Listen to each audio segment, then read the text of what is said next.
আসসালামু আলাইকুম, কেমন আছেন সবাই? আশা করি ভালো আছেন। আলহামদুলিল্লাহ আমরাও ভালো আছি। চলে এলাম নতুন একটি ব্লগ নিয়ে। আজকের ব্লগটি আমি দুপুরে রান্নাবান্না থেকে শুরু করলাম। তো আজকে আমি রান্না করব সবজি দিয়ে মাছের ঝোল, মানে পটল আলু দিয়ে মাছের ঝোল করব। অনেক দিন পরে এই মাছের ঝোলটা করব।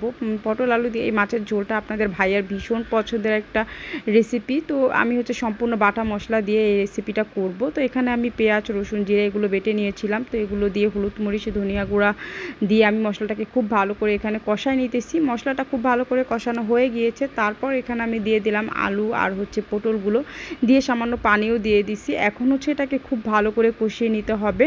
তো এখানে এখন আমি এটাকে ঢাকা দিয়ে দিব। ঢাকা দিয়ে তারপর খুব ভালো করে কষিয়ে নেব আমি তরকারিটা। তো এদিক দিয়ে কিন্তু দেখতেই পাচ্ছেন আমার কষানো হয়ে গেছে। আর আরেকটু হলে আমার কষানোটা কিন্তু পুড়েই যেত, কারণ ছেলেকে একটু খাওয়াতে গিয়েছিলাম ঢাকা দিয়ে। আর এই ফাঁকে এসে দেখি একদম নিচে লেগে যাইতেছিল। তো যাই হোক, এখানে খুব ভালো করে কষিয়ে তারপর আমি পরিমাণ মতো পানি দিয়ে দিলাম। আর পানিটা দিয়ে এখন আমি এর ভিতরে ভেজে রাখা মাছগুলো দিয়ে দিব। আর তেলাপিয়া মাছের এই পটল আলুর ঝোলটা কিন্তু দারুণ লাগে খেতে। আমাদের ঘরে তো ভীষণ পছন্দ করে আপনাদের ভাইয়া, সেটা তো প্রথমেই বললাম। আর আমিও খুবই পছন্দ করি, আমার ভীষণ ভালো লাগে। আর এদিক দিয়ে দেখতেই পাচ্ছেন তারপরে কিন্তু আমার তরকারিটা প্রায় হয়ে গেছে। এখন এর ভিতরে আমি একটু বেশি করে ধনিয়া পাতা দিয়ে দিলাম। আর ধনিয়া পাতাটা কিন্তু এই রেসিপির ভিতর দিতেই হবে, না হলে কিন্তু এটার পারফেক্ট টেস্টটা কিন্তু একদমই পাবেন না। ধনিয়া পাতা বেশি করে দিতেই হবে আর কি।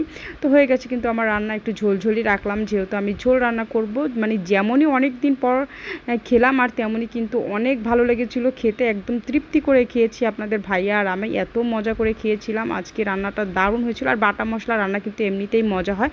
তো যাই হোক, দুপুরে খাওয়া দাওয়ার পর এটা ছিল বিকেলবেলায়। তো বিকেলে একটু ছাদে আসলাম কাপড় নেওয়ার জন্য। তো ওই কাপড় নেওয়ার ফাঁকে একটু মা, মেয়ে, ছেলে একটু ঘুরেও গেলাম ছাদ থেকে।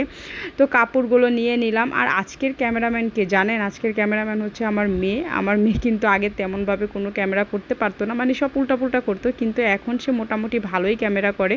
তাকে বললাম যে তোমার মা ব্লগ করে, তোমাকে তো আস্তে আস্তে একটু ক্যামেরা করা শিখতে হবে, তাই না? তো তাই সে আজকে চেষ্টা করলো, বললো আম্মু এখন তো আমি পারতেছি, এখন থেকে আমি তোমার ভিডিও করে দিব। আর এদিক দিয়ে আমার ছেলে তো ভীষণ খুশি। সে তো ঘুরতে বের হলেই খুব খুশি হয়। মানে এখন তার অভ্যাসটা এমন হয়েছে, তার নানা বাসায় এসে তার নানা তাকে ঘুরতে নিয়ে যায় প্রতিদিন একটু একটু করে। এখন সে বাইরে বের হওয়ার জন্য শুধু কান্নাকাটি শুরু করে দেয়। তারপর এখানে এসে আমি কাপড়গুলো গুছিয়ে নিলাম। আর আমি সাথে সাথে করতে পছন্দ করি।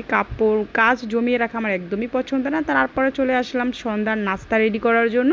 আজকে আমি সন্ধ্যার নাস্তায় পিঠা ভাজবো। আর এই পিঠাগুলো কি পিঠা বলেন তো? এই পিঠাগুলো আমাদের দেশে গিয়ে ফিসকারি পিঠা, শিরিষ পিঠা এগুলো বলে, নাম বলে। আপনাদের অঞ্চলে কি নাম এই পিঠার অবশ্যই কমেন্ট করে জানাবেন। এখন আমি তেলটা খুব ভালো করে গরম করে নিয়েছি। এখন আমি পিঠাগুলো একে একে ভেজে নেব।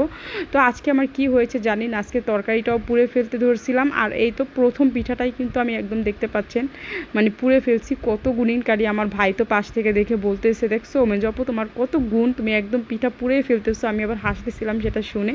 তো যাই হোক, এইভাবেই কিন্তু আমি পিঠাগুলো সব ভেজে নেব। এই পিঠাগুলো আমার ননাস পাঠাইছিল আমার জন্য। আমার ননাস মিরপুরে থাকে, ওখান থেকে কিছুদিন আগে আপনাদের ভাইয়া গিয়েছিল, তার কাছে পাঠাই দিয়েছিল। তো পিঠাগুলো আর ভাজা হয় নাই, আজকে ফার্স্ট টাইম ভাজতেছি। ভেজে আবার আপনাদের ভাইয়ার জন্য রেখে দিব, যেহেতু সে একদমই সময় পায় না, এগুলো যে তাকে ভেজে দিব, একদম সকালে যায় রাতের বেলা আসে। তো ভেজে আজকে রেখে দিব বয়মের ভিতর ভরে, সে রাতের বেলা এসে খেতে পারবে। তো যাই হোক, এই তো ভেজে নিলাম। আর এখন সবাই মিলে খেতে বসে পড়েছি। একটু চিনি দিয়ে দিলাম, আর হালকা একটু চিনি ছিটিয়ে নিলে কিন্তু পিঠাগুলো খেতে বেশি ভালো লাগে। এখানে আমার ভাই, আমার মেয়ে, আমার ভাইগনা সবাই মিলে একদম হামলিয়ে পড়ছে পিঠার উপরে। আমি তো ভাগেই পাচ্ছি না, তারা এমনভাবে খাচ্ছিল। তো যাই হোক, আজকের ভিডিওটা এই পর্যন্তই। কেমন লেগেছে আমার ভিডিওটা অবশ্যই কমেন্টে জানাবেন। ভালো লাগলে লাইক, কমেন্ট, শেয়ার করে দিবেন। আজকে এই পর্যন্তই। সবাই ভালো থাকবেন, সুস্থ থাকবেন, আমাদের জন্য দোয়া করবেন। আসসালামু আলাইকুম।